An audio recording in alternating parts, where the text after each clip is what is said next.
Buenos Bananas, YouTube.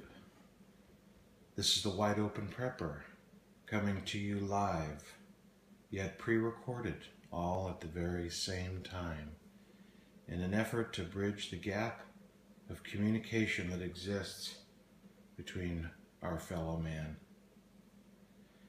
I have a blue moon, an AK variant, and a knife here this evening.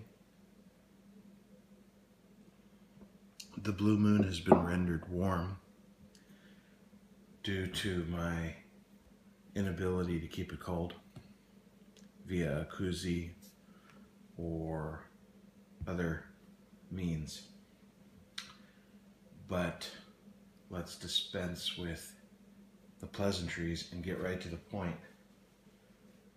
Shit hits the fan. You've prepped. You've got food, water, guns, ammunition, medicine. You got everything you need and more. A couple weeks into it, you've already spoken with the neighbors. Everybody's banded together.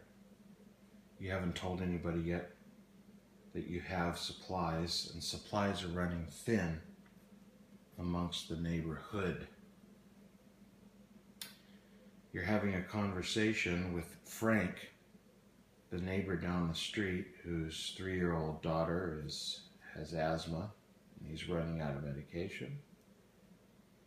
And you're feeling bad for him and his family because he's a single father and he hasn't prepared at all.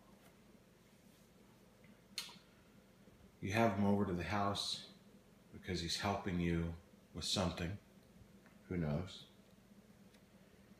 And you spill the beans. Maybe you don't spill all of them, but you spill a handful. You show him your water storage. You tell him you've got some food stashed. You tell him you have ammunition or that you have medicine. Once you do that, the die is cast. That individual, there is a high probability, will tell somebody else. And once that happens, then the snowball effect is in effect, and it's only a matter of time before that word gets to the wrong person. And then you've got a real problem on your hands. This is something that I've been contemplating, as I've always felt, or I had come to the conclusion that rallying the neighborhood would be inevitable in a without rule of law, grid down, shit hits the fan situation. We cannot possibly protect ourselves from the roving bands by ourselves with whatever gun is at our disposal. I don't care what kind of armament you would have. If you're up against 30 hungry, thirsty, angry dudes, you're going to need some backup. So let's say you don't tell your neighbors about everything you have, but let's say you've got a lot of rifles, and you arm your neighbors with rifles.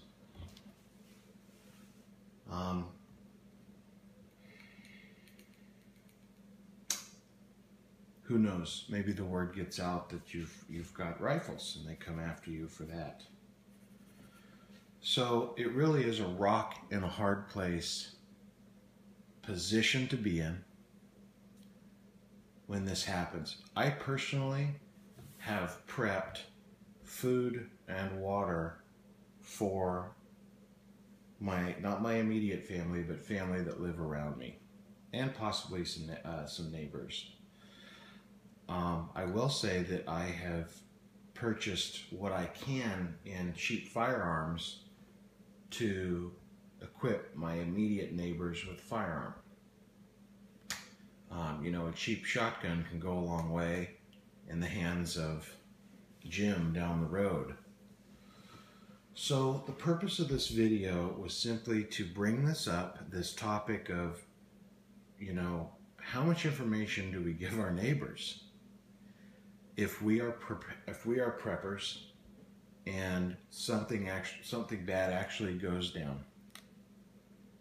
I think we really have to be careful here. I think we really have to think it out. I don't think it matters how close we are to our neighbors, or, well, I know my neighbors really well. People cannot keep their mouth shut. I've been on this earth long enough to know, and so have you, that people cannot keep their mouth shut. So if you tell your most trusted neighbor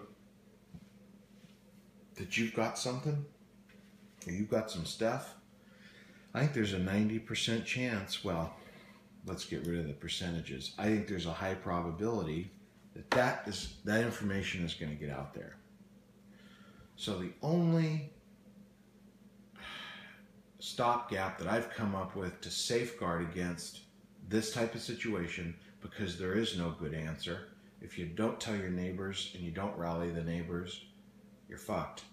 And if you do, you're probably fucked, is to keep a cache in another location, a cache. I don't know how to pronounce it. Cache. Not keep cache. You could throw some cash in there, but you need to have some food and some water and some medicine, some supplies at another location. Now, where would that be? How about a cheap mini storage for $30 a month? You could keep quite a bit and have it on hand. Maybe some would think that's a lot of money. That's a wasted expense. But, we're talking about $360 a year, $400 a year. I know for a lot of folks that is a ton of money. It is a lot of money. But if you can afford it, I think it's a reasonable solution. I don't think burying things is.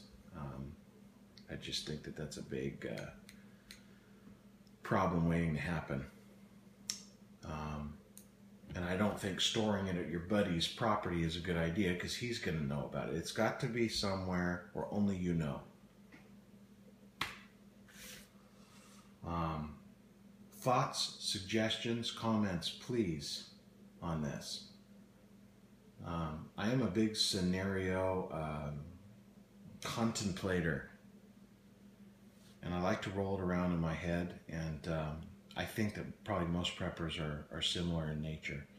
So I would like to know if you think that I'm going off on a tangent here and I'm concerned over nothing, or that this is something to think about. Anyhow, this is the Wide Open Prepper. Thank you very much for taking a peek at this video. God bless you. God bless your family. And God bless the United States of America and the world. Oh, by the way, for those of you who are wondering, this is an AK variant. This is the 7.62 by 39 AK with the AK-74 muzzle brake. This is a Sega receiver. And this is some custom furniture I had put on the gun. There's a company out in California that uses the old wood that the Soviets used, or the same type of wood that they used. And they also used they try to get the stain down exact as to how the Soviets used to stain the wood. So I've always really liked the look of an AK with this kind of dark cherry. So it's a great gun, and I love it. Here we have the Spyderco Delica 4. I found this knife courtesy of Nut and Fancy here on YouTube. I am a fan of Nut and Fancy. I am a subscriber to his channel. He can be quite long-winded at times, but he is a sharp cat, a very intelligent dude. And I tell you, if you watch his videos, he's talking off the cuff. That's not scripted.